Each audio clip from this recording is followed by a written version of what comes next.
Halo, assalamualaikum warahmatullahi wabarakatuh. Kembali lagi di Henry Channel. Di videoku kali ini saya mau unboxing surat cinta dari YouTube ya. Jadi ini baru kemarin dapat tanggal 28 kemarin ya. Yang pengajuannya itu dari tanggal 5. Jadi surat cinta ini nyampe kisaran 3 minggu ya. 3 minggu dari pengirimnya sampai ke kantor pos. Dan saya ini pernah 2 kali ya ke kantor pos ya. Pertama itu tanggal 22 ya, 22 saya ke sana. Dari tanggal 5 dikira saya sudah sampai, ternyata belum sampai. Tanggal 28 saya ke sana dan katanya tanggal 26 itu sudah, tanggal 26 nya itu sudah nyampe, udah 2 harian di pos ya. Nah sempat khawatir juga. Jadi pas verifikasi itu saya mencantumkan kode pos itu di kecamatan saya ya, yang saya itu dari Pulau Sari. Saya mencantumkan nama pos Pulau Sari, ternyata kantor Pulau Sarinya itu belum ada ya, jadi masih hidup Kemenes.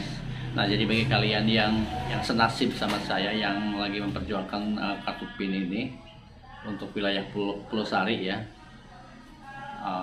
kalian cukup pakai kode pos Menes aja, jangan Pulau Sari ya. Ya walaupun mungkin termasuk Cikedal juga, bagi kalian yang tinggal di Cikedal, untuk alamat adsennya itu nggak apa-apa. Menurut saya pakai kode pos Menes juga nggak apa-apa. Dan PIN ini adalah penghargaan dari YouTube setelah mendapatkan $10 pertama ya. Jadi targetnya itu $100 ya. Jadi ketika kita sudah mencapai $10, PIN itu akan dikirimkan ke kita ya, untuk mensinkronkan nomor sandinya ini ke rekening kita lah. Dan ini tip juga dari saya untuk YouTuber pemula ya, yang baru mungkin di bawah 1000 subscriber ya. Kalau misalkan kalian cuma iseng-iseng buang-buang waktu, mendingan kata saya stop aja bikin kontennya, daripada bikin konten-konten yang gak jelas. Seperti saya ini nih, seperti saya termasuk bikin konten yang gak jelas. Campuran konten saya itu tergantung mood ya, tergantung mood dan apa ya, tergantung mood dan ya keinginan aja gitu. Jadi ketika saya main di mana, oh bikin konten lah gitu, seperti itu. Jadi akhirnya si konten itu campuran ya, yang sebetulnya untuk meraih kesuksesan itu kita harus konsisten ke channel kita ya, bukan ke upload. Tapi upload juga mempengaruhi ya. Jadi kita itu harus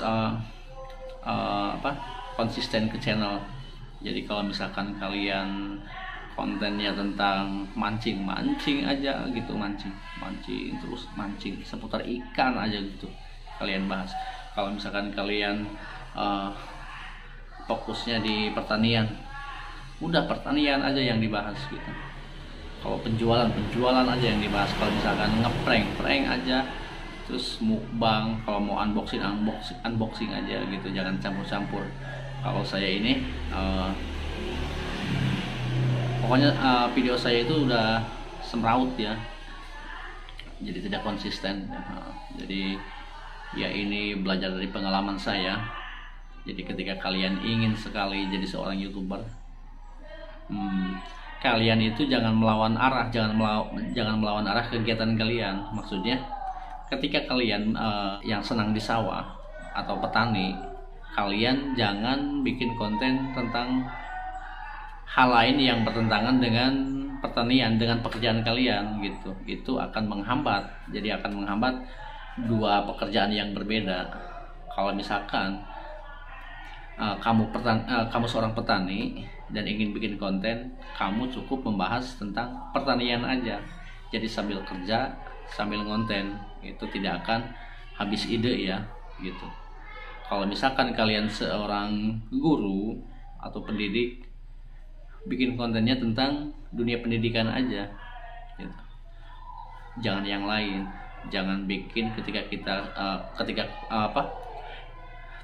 kalian profesinya seorang pendidik, kalian itu bikin konten jalan-jalan misalkan ya, itu sangat bertentangan banget dan kamu akan tersiksa waktu di sana, sangat tersiksa. Jadi antara kita harus mendidik dan harus bikin konten, itu dua hal yang sangat berlawanan ya. Itu makanya kenapa saya ngomong gini, ini adalah pengalaman saya ya, pengalaman saya kegiatan sehari-hari saya berdagang ya, berdagang. Tapi saya memaksakan diri untuk bikin konten itu tentang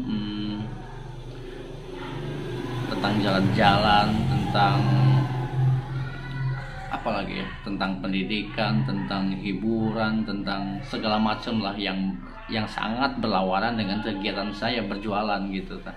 Yang emang seharusnya apapun aktivitas kita itu yang dibikin konten, itu tidak akan berlawanan arah dengan pikiran kita ya gitu.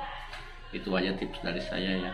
Jadi kalau kalian ingin menjadi seorang YouTuber ya, karena kita itu bukan seorang entertainment yang mungkin para artis itu ketika mereka bikin konten bangun tidur aja gitu, itu udah pasti rame ya viewernya. Tapi kalau kita, siapa kita ya, kalau misalkan kita bikin konten cuman asal-asalan bangun tidur, itu saya yakin nggak bakal ada yang nonton ya. Oke, mungkin segitu aja dulu ya review kali ini, dan mohon maaf atas segala kekurangan. Assalamualaikum warahmatullahi wabarakatuh.